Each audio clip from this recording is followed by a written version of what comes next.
In this section, we will learn about a very interesting plotting technique called quantile quantile plot, often in short referred to as QQ plot. So let us take a problem that QQ plot help us to solve. Imagine if I have a random variable capital X and let us say I have 500 observations. So this is, let's say, my X1, this is X2, this is X3, so on and so forth till X500. So these all are samples or observations from my random variable X. So this is basically observations from my random variable X. So the question that I have is X Gaussian distributed or not? Distributed or not? So this is my question. Now to answer this simple question, there are multiple techniques. One of the simple technique that is called QQ plot. QQ plot. This QQ plot is basically simple graphical technique. Simple graphical method or technique. Fine. There are other techniques like statistical testing. So statistical testing. In the statistical testing, we have tests like KS test, AD test, also called Anderson-Darling test, AD test. Fine. So by the way, we will learn about statistical testing later in hypothesis testing. So we will learn there KS test, which is one of the more generic tests. Of course, the test like Anderson-Darling test is far more powerful and probably one of the best tests to determine whether a random variable is Gaussian distributed or not. But QQ plot is one of the simple graphical method. So QQ plot is a plot or a graphical method to determine if a random variable is Gaussian distributed or not. It gives us very interesting perspective. So today we will look at QQ plot. So what we are going to study today, let me give you some background. We will study what is QQ plot, how to plot QQ plot, how to plot QQ plot, and lastly we will see how to read QQ plot. So these are the few things that we are going to study today. So let's go step by step. The first step is, first we have X1, X2, X3, X4, so on and so forth till X500. So we have these random variables. Now, in short, we can say this is my X size. Fine. So what we will do, we sort X size and compute percentiles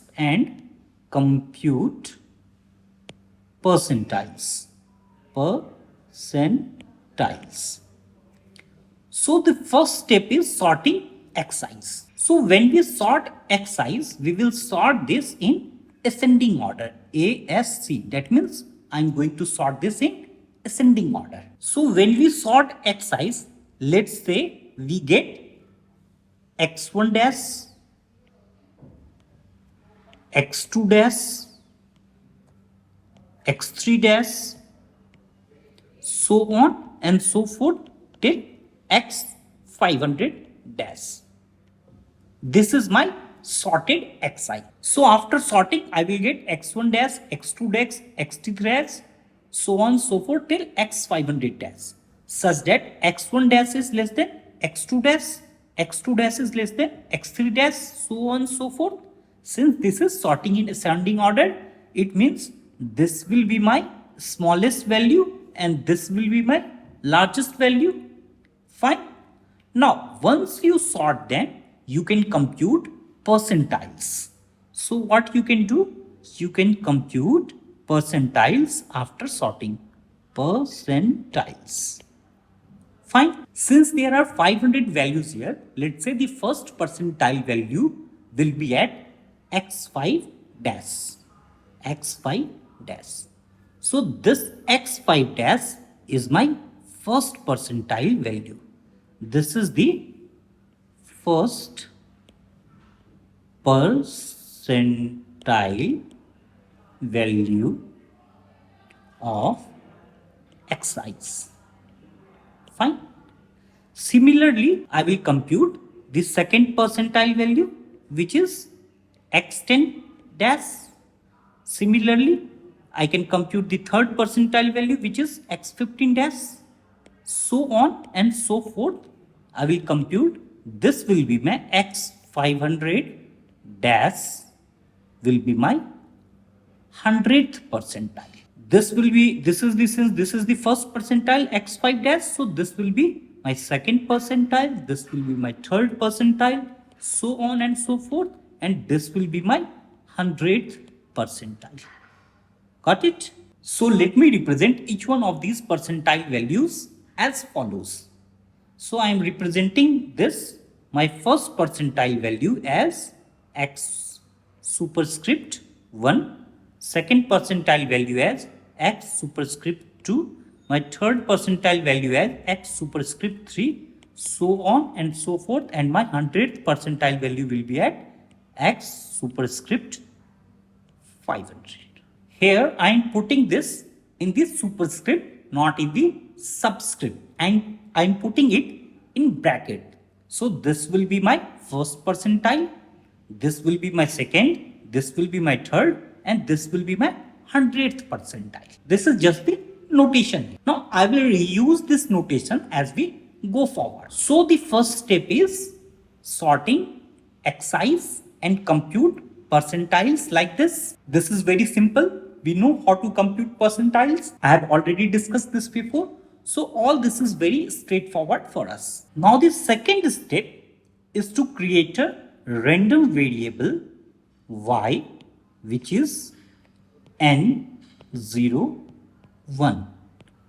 So this is basically Gaussian distributed with mean 0 and variance 1, and you can also show the standard deviation is 1. So this thing is basically my standard normal. I can write it at standard normal distribution. So from this distribution, let us create some random variables. I am creating a random variable, let's say y1, y2, y3, so on and so forth, let's say till y1000. These are 1000 random observations from standard normal distribution. Fine. Or standard Gaussian distribution. Now after creating these variables, I want to sort these variables. So I want to sort this in ascending order. So when we sort these values, let's say I will get y1 dash, y2 dash, y3 dash, so on and so forth till y1000 dash. This is my sorting in ascending order. After sorting, I will compute percentiles. Let's say, so this y1 superscript is my first percentile, this y2 superscript is my second percentile, y3 superscript is my third percentile, so on and so forth till y100, because this is a percentile.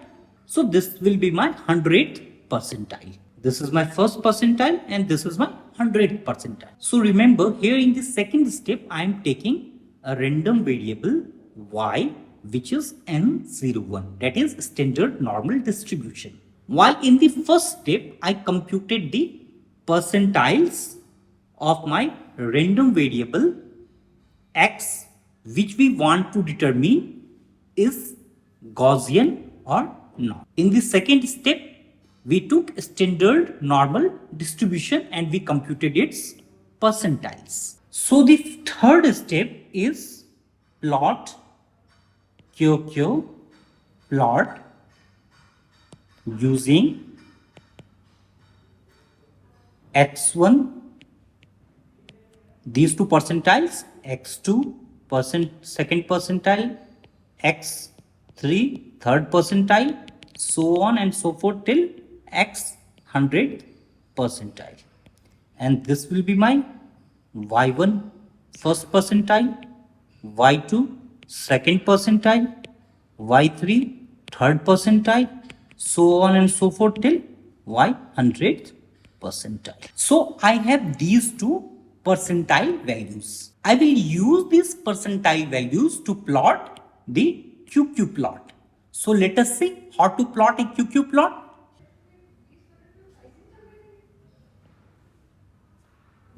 I am plotting my n01 random variable which is y, and these are often called as theoretical quantiles. Theoretical quantiles. And on the y-axis, I have my random variable x. Here I have my random variable x. So at any point here, if let's say this is a value, if at this point, this will be the value of x. Let's say if I take this point, so this will be the value of x at this point, and this will be the value of y at this point. So I will plot 100 points here as follow. Let's say I have taken this point here. So x-axis for this point will be the x-axis for this point. If I will calculate, this will be the x-axis for this point, and the y-axis for this point will be something like this. This will be the y-axis for this point. So let us say this point is y5. So this point will be x5. So the coordinate of this point will be my y5 comma x5. Fine. Similarly, I will plot 100 such points such that this will be like say x1 and this will be y1. This will be let's say x2, this will be y2, this will be x3 and this will be y3. So I have 100 such pairs, 100 such pairs. If I plot 100 such points on my QQ plot, so let me show you an output so that you will understand it better, how the plot will look like. This is a QQ plot where on the x-axis I have n, 0, 1, which are your random variables. Y. On the y-axis here, I have my random variable x. Of course, these are ordered and percentile values. Now every point here represents some percentile. Let's say if I take this point here, this point is my 99th percentile. So its x-axis corresponds to the 99th percentile of y. If let's say if I will drop this, so its x-axis I will get somewhere here. So this point here corresponds to the y 99, and its y-axis I will get, if I draw points like this, I will get the y-axis somewhere here, and this point here corresponds to my x 99, that is 99th percentile. So I get exactly 100 points here. Fine. So each of my points corresponds to the xth percentile and yth percentile. Fine. This is clear. So all I am doing, I am going from, let's say this is my xi and this is my yi. So all I'm doing is I am going from I is equal to 1 till 100. So this is how I am plotting my QQ plot. Now this is where things get very interesting. If all of my points roughly lie on this straight line in red, if your yi and xi going from 1 to 100, if they lie on this straight line, then your random variable x, so my random variable x and my random variable y have similar distribution if all of my points roughly lie on this straight line. We took y to be n01. So if this lies on a straight line, you can say that x also has a Gaussian distribution. Of course, it need not have mean of 0 and 1. This x does not have a mean of 0 and 1 and a variance of 1. Actually, you can compute the mean and variance from this plot itself. How can you compute the mean and variance? Let's say if I take this point and if I take the mean of 0. So if let's say this, the corresponding mean will come out to be like this. This will be the corresponding mean. This is roughly the mean of your x. Mean of x. Because these points are drawn using percentiles and not a simple average.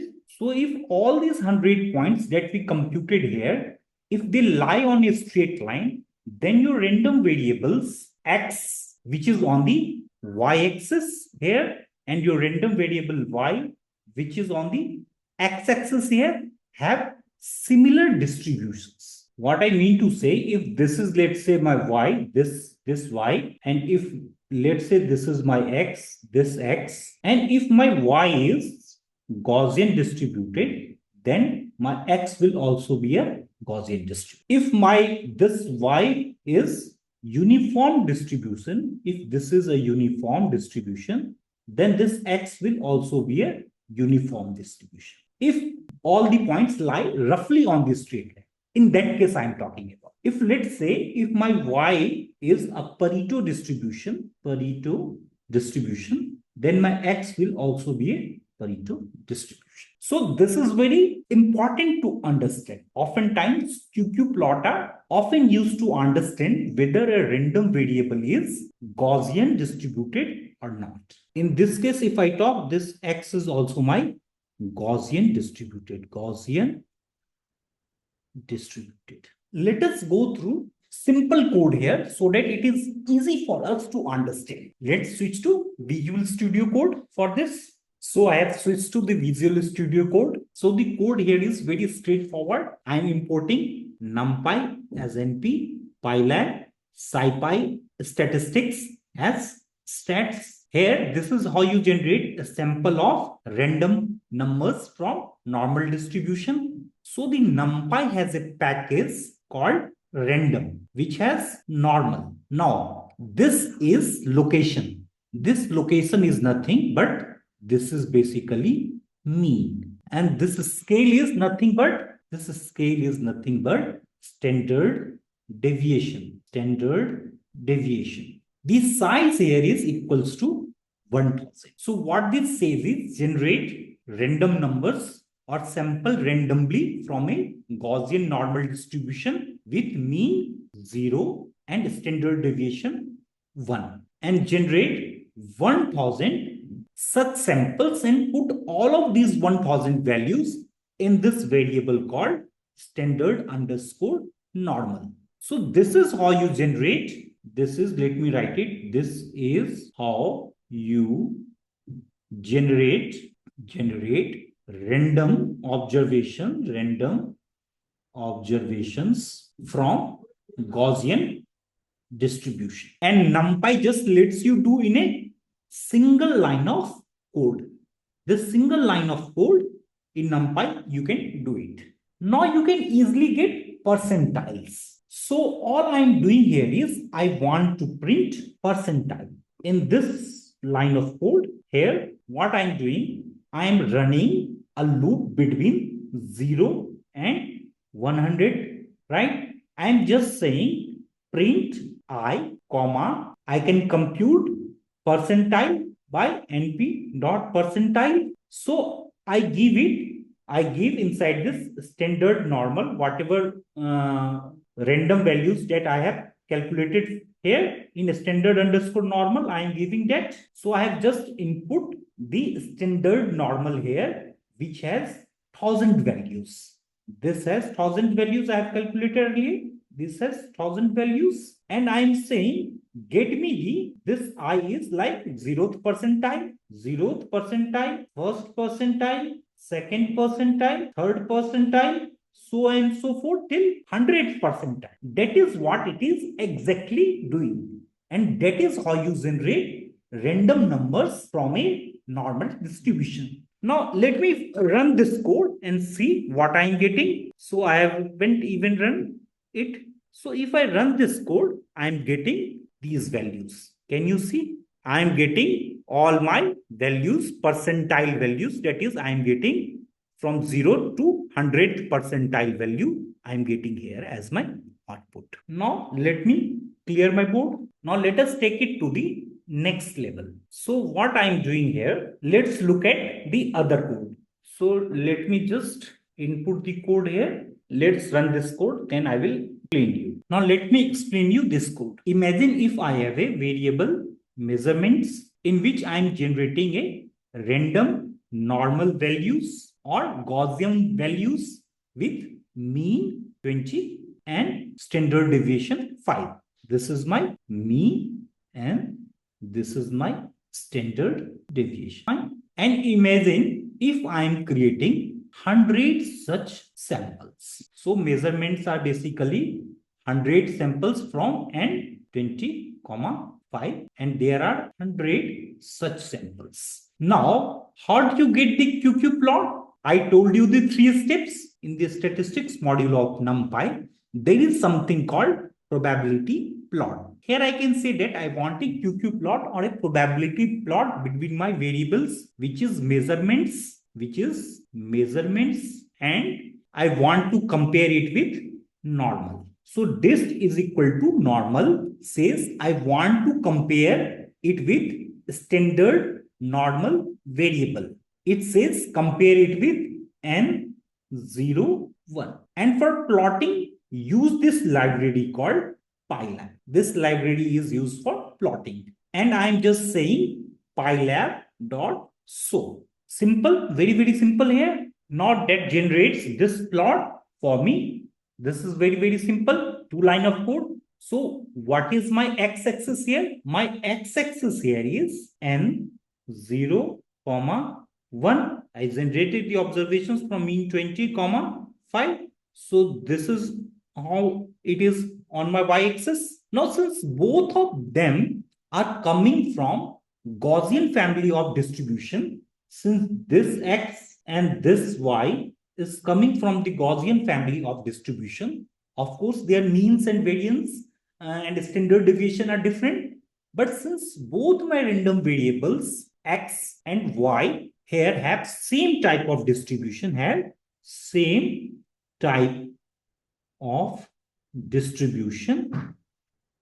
both of them x and y are Gaussian. Fine.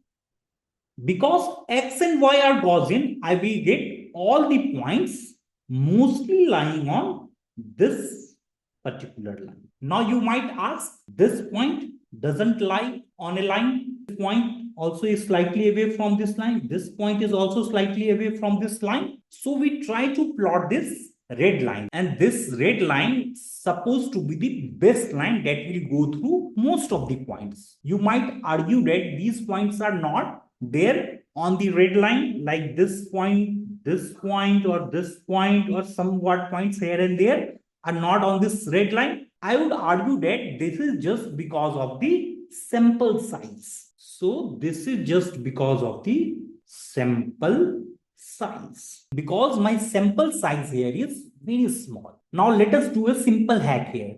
Instead of taking this 100 observations here, I will change this to, let's say, 1000, and then just let's run it now and see what happens. So what I'm going to do, first let me clear this. Simply what I'm doing, I'm simply changing this size from 100 to 1000. Here also let's change it, and now I'm going to run the same code and see what I'm getting now. Can you see the difference? The moment I made it from 100 to, let's say, 1000, more of my points fall on this line except for this point, except for this extreme point. If you look at the difference between the 100 and the 1000 points, on 1000, more and more points are lying on red straight lines. So let's do one thing, make it, let's say, 50, and let's see what happens. So what I'm doing, I'm making this point 50, and let's see what is happening. So instead of this size 1000, I'm making it 50.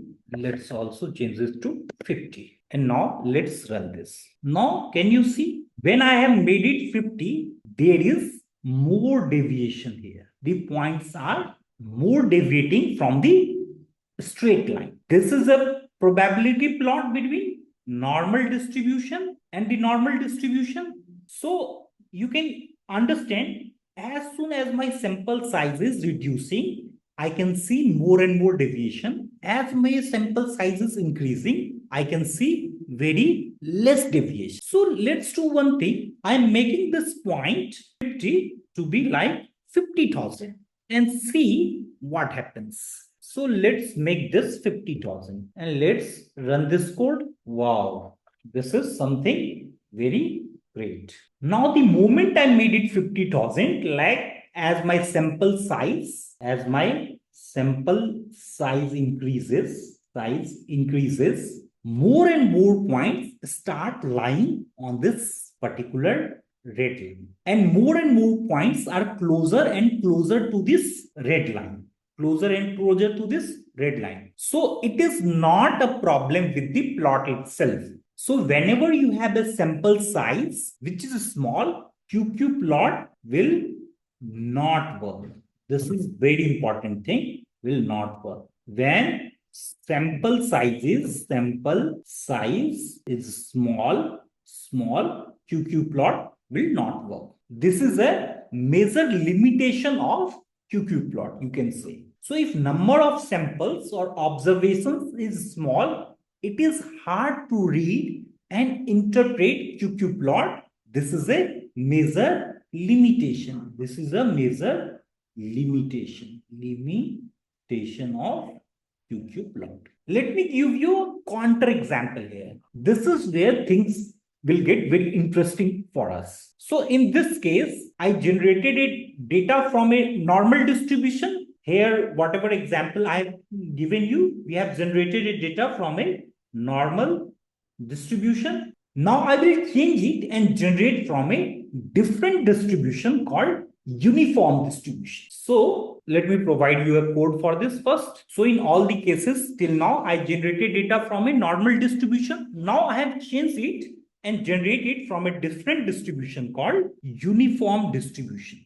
First run this code. So I am running this code. Can you see there are more and more points which are going farther and farther away from the straight line. So what this means is, in the extremities of my distribution, can you see points are diverging here? In fact, here also points are diverging. Here also points are diverging. But in the extremities, points are diverging more. That's what it means. Fine. So here I am taking only the size of 100. So I have taken only 100 data points here. If let's say instead of this 100 points, if I take 10,000 point here, and if I run this code, see what will happen. So let's do one thing. Instead of I'm changing 100 to 10,000. Fine. I've changed this to 10,000 and let's run this code. Now, after running this code, it's like, wow, there is significantly more deviation here. Can you see? very clear and obvious deviation you can see. Why? This is my Gaussian distribution and this is my uniform distribution. So more and more points are deviating from this straight line, So if most of your points or if all of your points lie on a straight line, you can conclude that the distribution that you have on the x-axis and the distribution that you have on the y-axis are from the same family of distribution. But as soon as the points are more and more deviating from this straight line, it means they are different distributions. Having said that, we saw QQ plot as a method to answer the question. What are the questions that I have answered? Is X my random variable with mean, mu and variance sigma square normally distributed or not?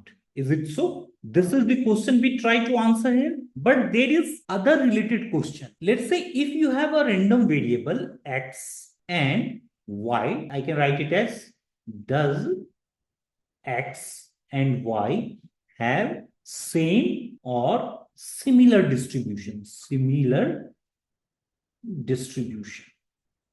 This is the second thing that we can answer. Here in all of my plots here, I have taken Y as N01. So instead of taking this N01, I could have taken Y as anything. I can take this as anything. Fine. Here I have generated 1000 variables. Fine. It did not be from the Gaussian distribution. It could be from any distribution. So given any two random variables, let's say your X and your Y are two random variables, using QQ plot, exactly following the process that we did, we can determine whether X and Y have similar or same distribution or not. So QQ plot is a graphical technique. Just to quickly recap you to answer these two types of questions. Is X coming from normal distribution and are X and Y coming from same distribution or similar distribution?